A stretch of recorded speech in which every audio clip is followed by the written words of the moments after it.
What is going on, everybody? My name is John. Welcome to the channel.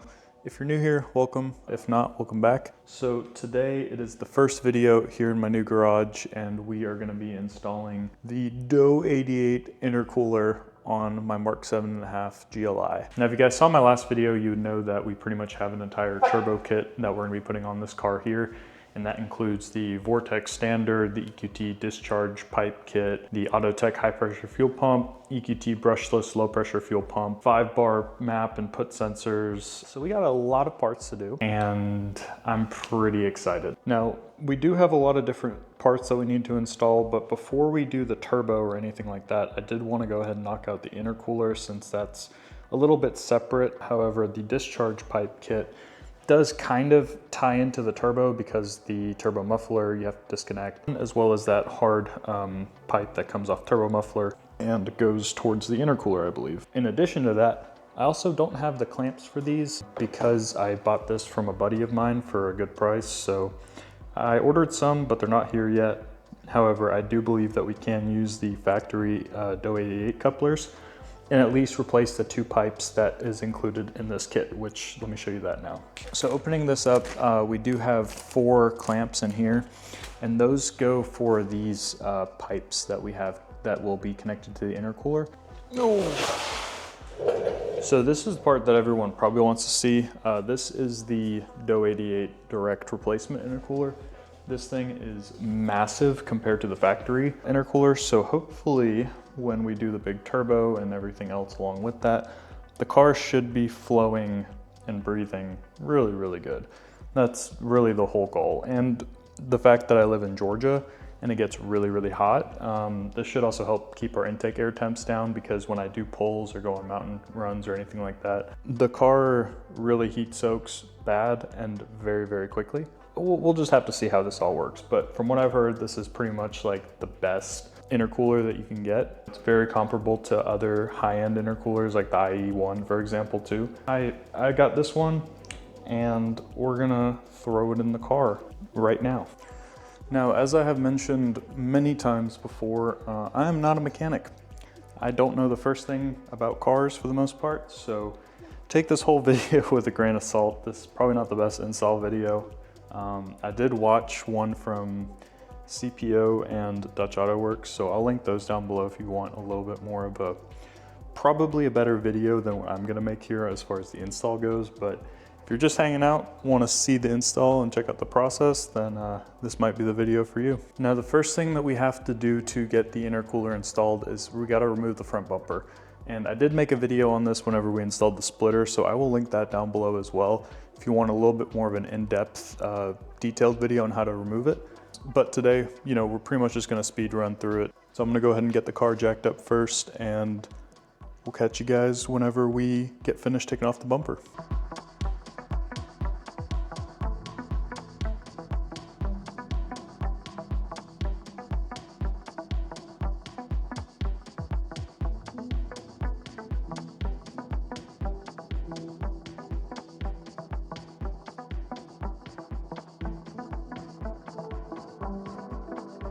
Realizing the tire tread is a little bit low, so I figured now would be the perfect time to tell you guys that we got new tires right over there. Some 255, 35, 18 Firestone Firehawk Indy 500s. I'm pretty excited to get those on. I think it'll hook pretty well with the new setup. Currently we're on a 245 4018, so we'll have to see how it does.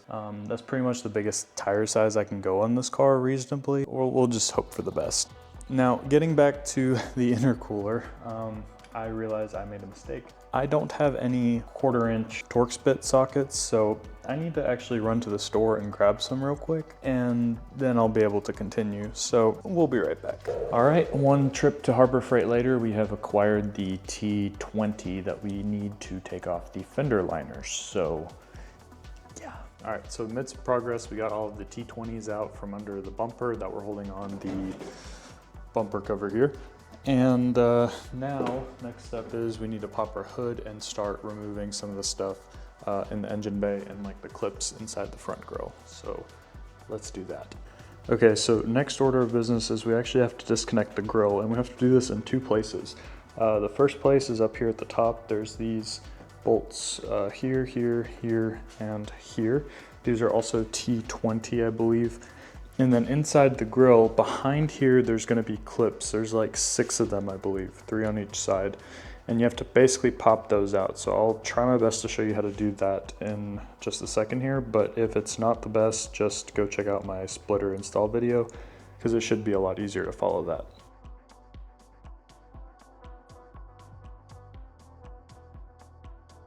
All right, so now that we got the top 4 bolts out of the way, we got to go into the grill, and I grabbed my GoPro, so hopefully I'll be able to use these 2 things together to show you guys how to do this. Okay, so in the grill here, you can hopefully see it. There is a couple of different clips. There's one right there, trying to shine my light on it, right there. And then there's one right there. And now there's also one kind of tucked away in the back. There's right there. And I believe, yeah, there's one in the back corner over there that I'm shining my light on. And that's the exact same on this side as well. As you can kind of see right there, there's one, there's 2, and then 3, and 4 in the back. All right, so let's get those out. I'm just using a flathead here. You do kind of want to be gentle on it because these do break kind of easily, and I did already break one, so food for thought. Now, whenever you get it in there, you'll kind of hear like a little click. If you go any further, it may or may not break. So yeah, my advice, just lightly tap into it and you should be able to essentially pop them out.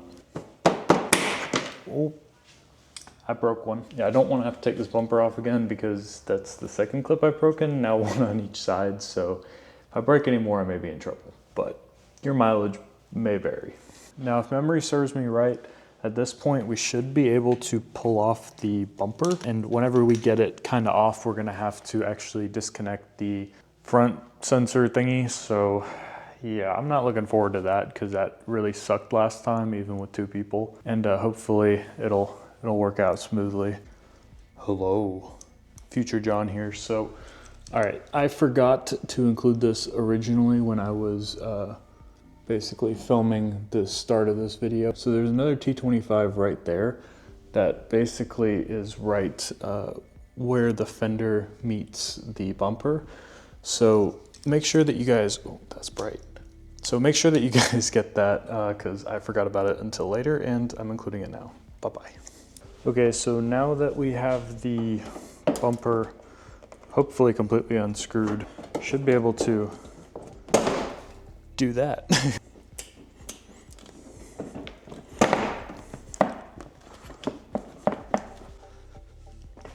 It has been about maybe an hour, give or take, and I've been trying to wrestle this bumper off. As you can see, it's pretty much disconnected. Oh shoot. Once I got the left side pretty loose, I was able to just basically stick my pick in to the sensor and get that disconnected. So that was no problem. That's already gone and done. But I found the issue of why my bumper is not coming off on the right side. And that would be because there's a screw sticking out from my front lip, the CJM one right here, and that is getting caught on some metal. Moment of truth. Let's find out. Oh, would you look at that? All right, that's a big bumper.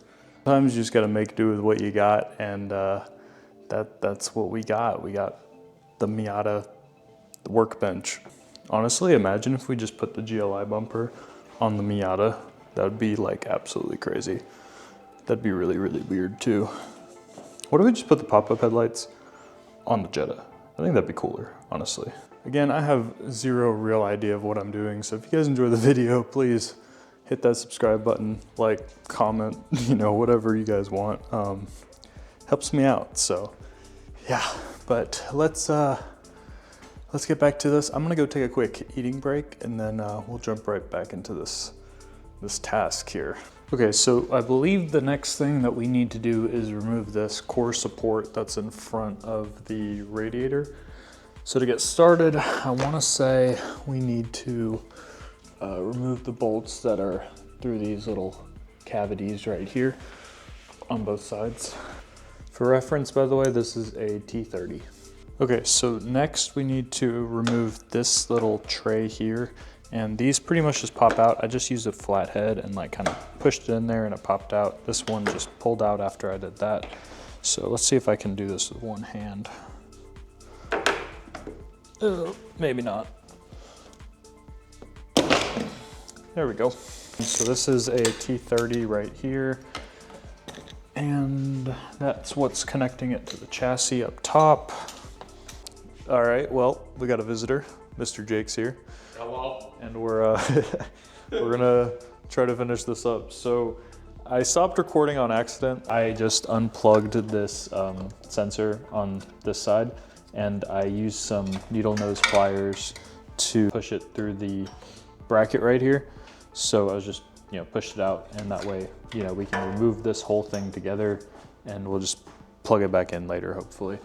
So we'll see how that works. But the next thing we need to do is actually remove this bolt, that bolt right there, that bolt right there, that one right there, and then do the same thing on the other side. And once we do that, I believe the front core support will come out, and then we can access the, I think that's the AC condenser. Don't quote me on that. So we also got to remove these two here. I started loosening these, but I forgot I wasn't recording. So yeah.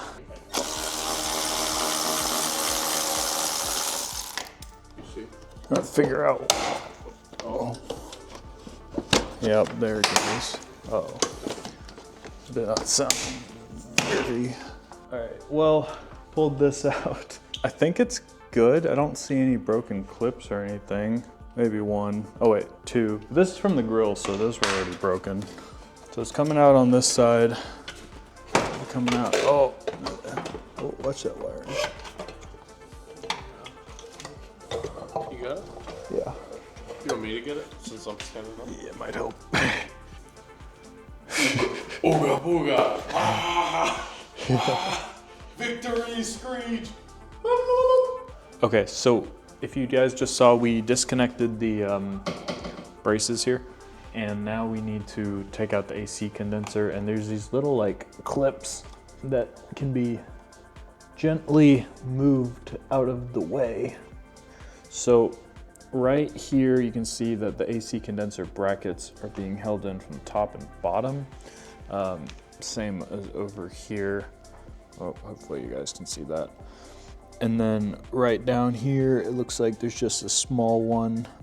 So I think we're supposed to start over here. We got to push the top part back in a little bit, so that way the condenser bracket right here can slide up. Do the same over here, and then the bottom one should just follow suit. And then we can push it to the side because the hoses are indeed flexible over here. So we'll see how it goes.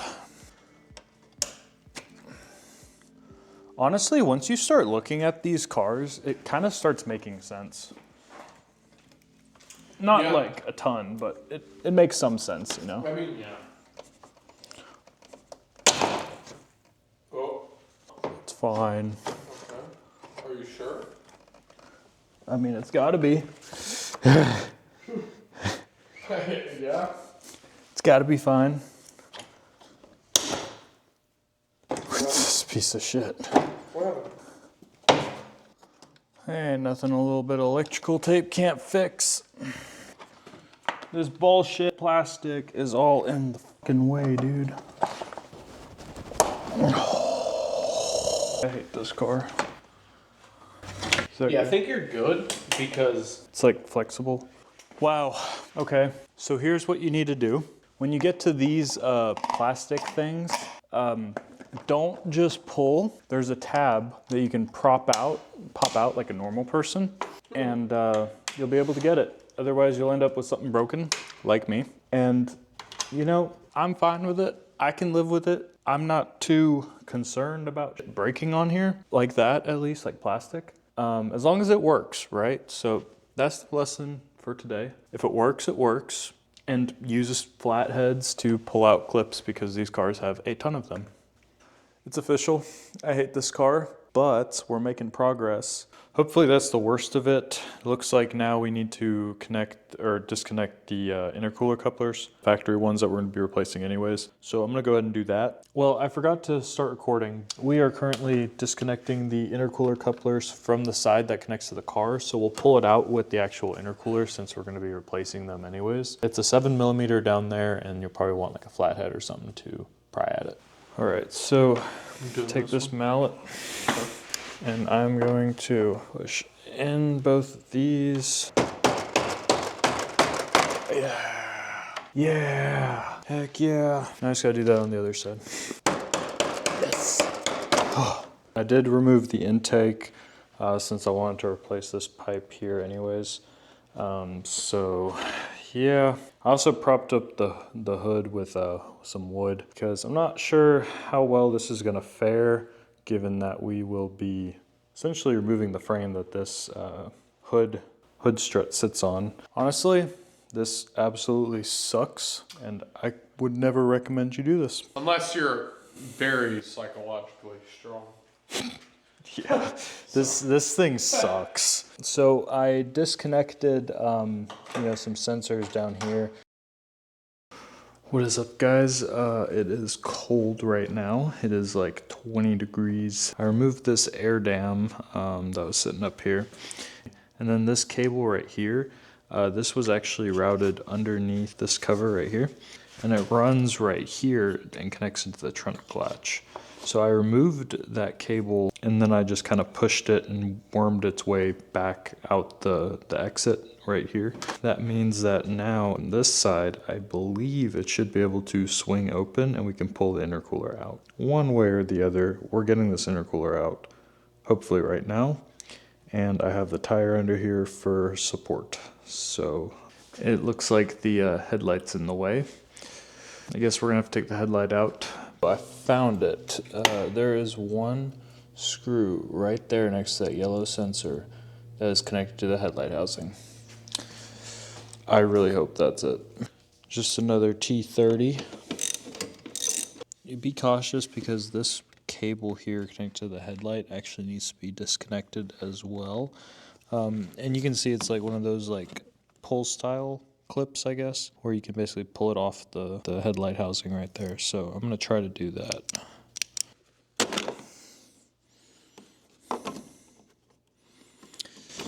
There we go. That is officially disconnected. And there is our headlight. That's crazy. There we go. Okay, time to do this side. Let's see here. So we got one bolt there. We got the wire in the clip there. And there's another bolt right there. And the bolt right there. So let's get to it.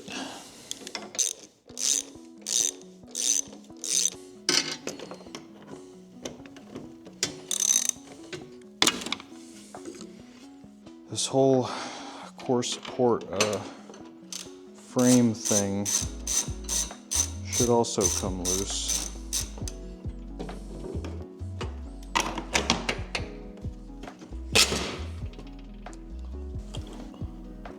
All right.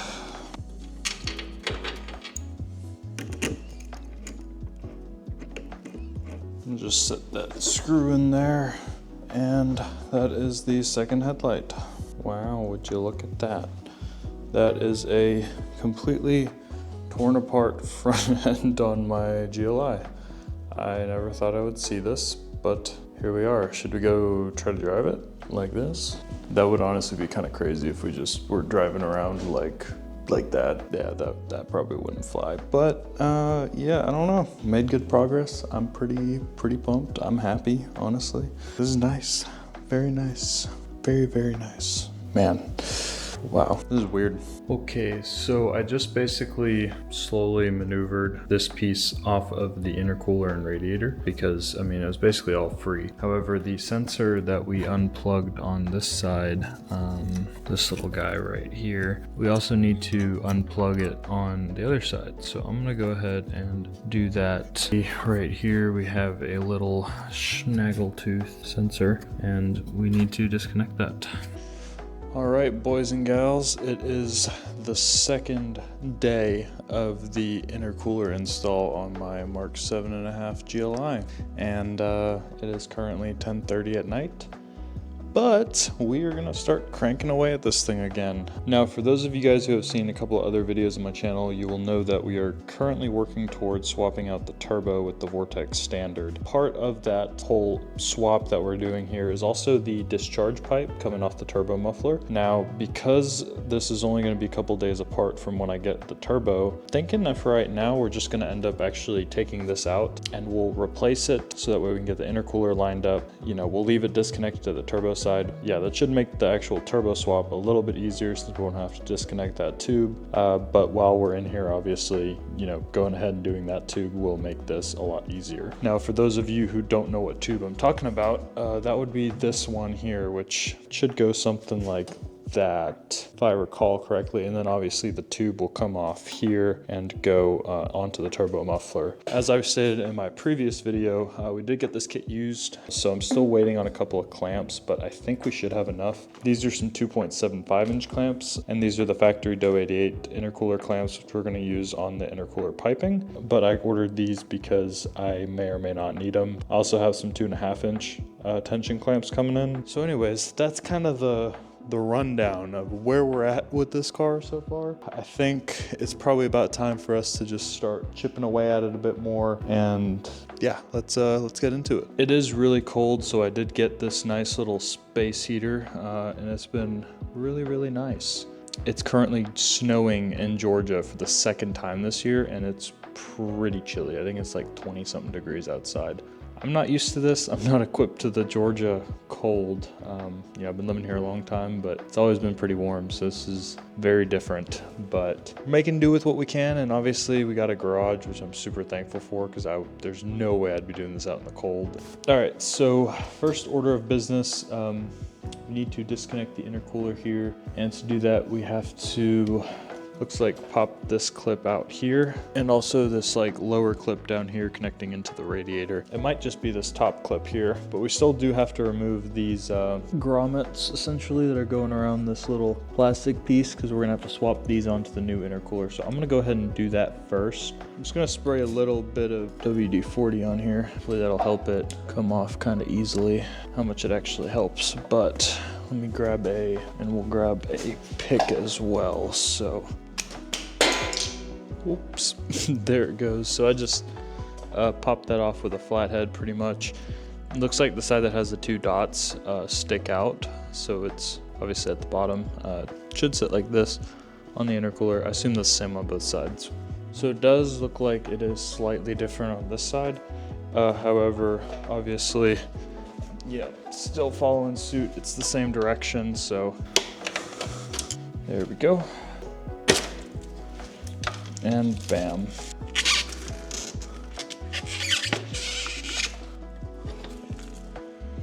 Well, there it is. That is the factory intercooler out of the car. I'm gonna go ahead and move this away.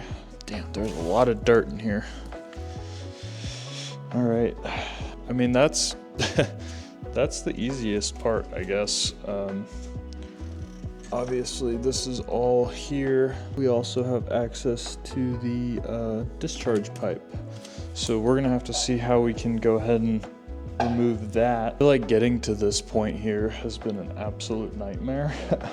Like, it's not the hardest job ever. For someone that hasn't done a whole lot to cars, I will say this is one that definitely tested me a bit. It's a lot of screws, a lot of sensors, a lot of careful pulling. It's a very meticulous job. So I will say, you know, if you're scared of working on cars, it's probably not the first thing that you should do. I would definitely warm up to this type of job, you know, doing a lot of the other smaller stuff first. But it's definitely doable. I'd highly recommend you have a garage and a friend to help as well, because some of this stuff is kind of hefty, like the core support that you have to take off. I feel like right now I am currently at the point where it's like on this project, if I do the discharge pipe and I leave a disconnect to the turbo, that will make getting the turbo out easier, and I can go ahead and button back up the intercooler and all the intercooler piping. I'm not going to put the front bumper back on. Leaving the front bumper off is just going to make, you know, reaching into the engine bay a lot easier. So that's kind of my thought there. I don't know if that's the right philosophy, but that's what I'm going to go with. Obviously, putting the front bumper back on is literally just reverse of how we got it off. So it shouldn't be that hard for you guys to figure out, or if not, go check out my other video on the splitter install. That has a lot more information on pulling this bumper off, putting it back on, and you know, all of that. So let's go ahead and get this discharge pipe off. Okay, so the discharge pipe has a couple of different components. There's this little tube back here that connects into the turbo muffler. There's a bolt right there, and I believe there is a pull tab towards the bottom. We got to disconnect all of those, get that pipe mocked up with the turbo, and pretty much run it back to exactly where it is now, except it's just gonna be bigger, so it's gonna be more of a pain. Guys, I messed up.